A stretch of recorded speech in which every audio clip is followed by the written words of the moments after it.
Welcome everyone, I'm Alberto Carraro from Silver Wind Sail, and today we are going to do a tutorial regarding virtual regatta inshore.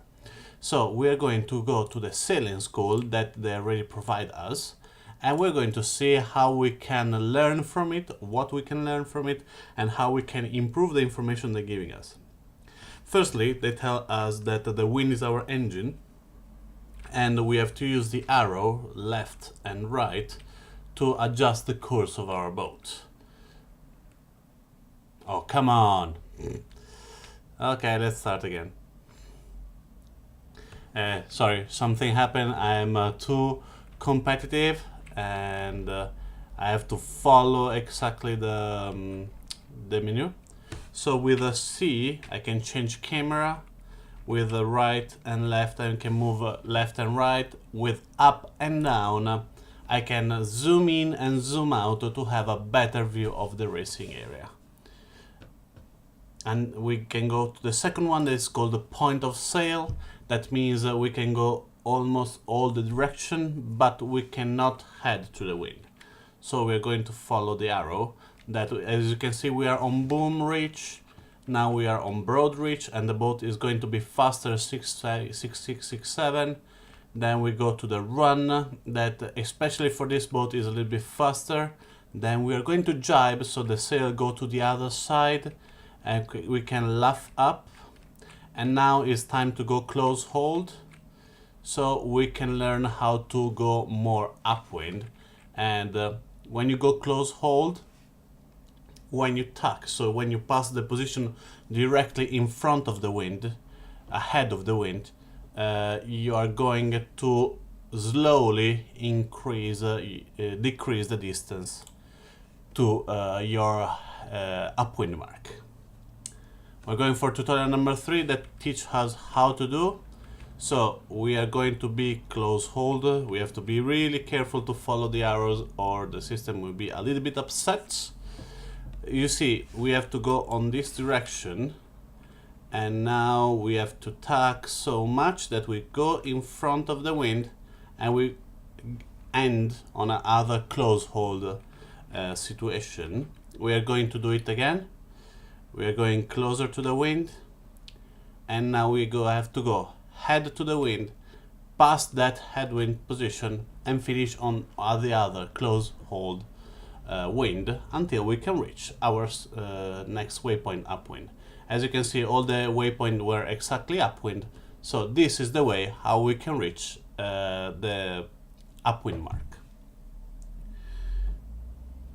Now we have to choose the best sail, because when we go upwind, we need to use mainsail and jib, but in the moment we are going downwind, like in this position, we have to hoist the spinnaker like this. The spinnaker is the bigger one, is the rounder one, and can go only when the wind comes from behind. As you can see, the arrow is coming from behind us. Now we have to drop it and go back with the jib. I already changed it. And now we have to change it again because we are going downwind again.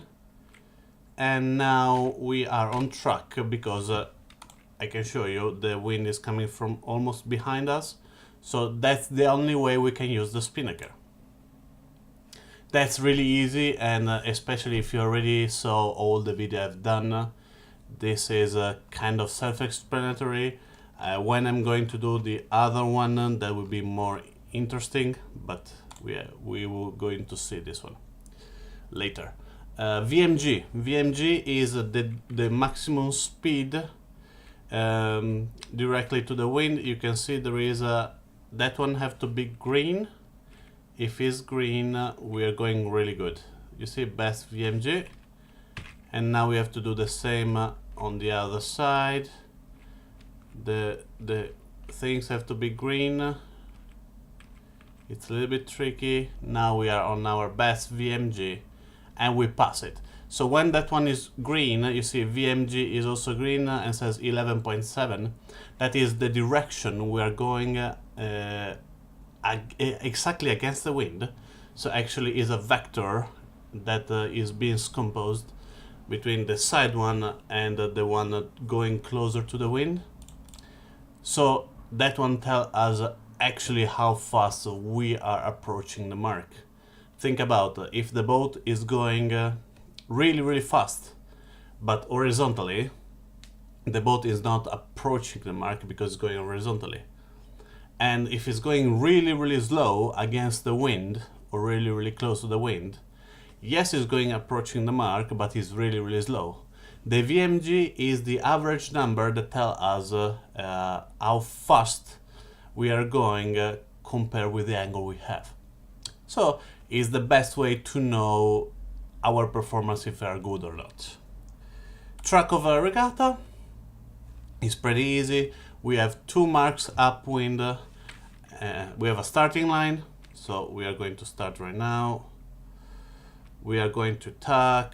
Definitely will be longer, but because this is a tutorial, is much shorter. We have a 2 upwind mark, one here as you can see, and one here that is easier for us to avoid any collision with other boats.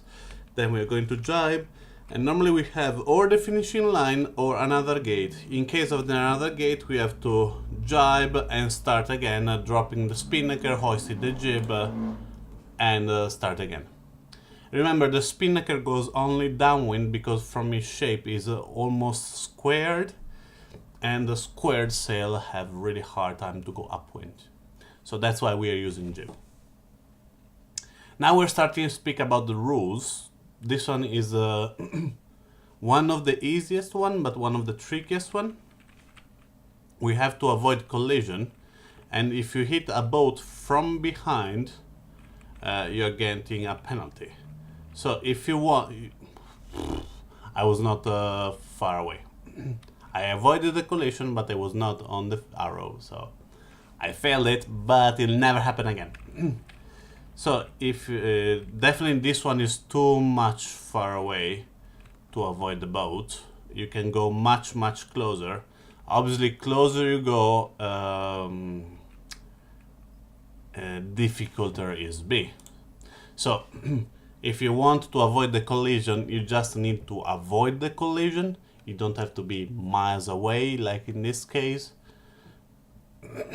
And so that's actually it. If you are faster than the boat in front of us, you have to avoid, you cannot hit him in the stern. Right now we are speaking about starboard and portboard. We have to avoid the collision. I was exactly on the arrow. Okay.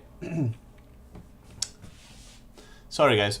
Okay, start again. I am a portboard at the moment, so the wind is coming from the left, and I need to avoid the boat that have the wind coming from the right.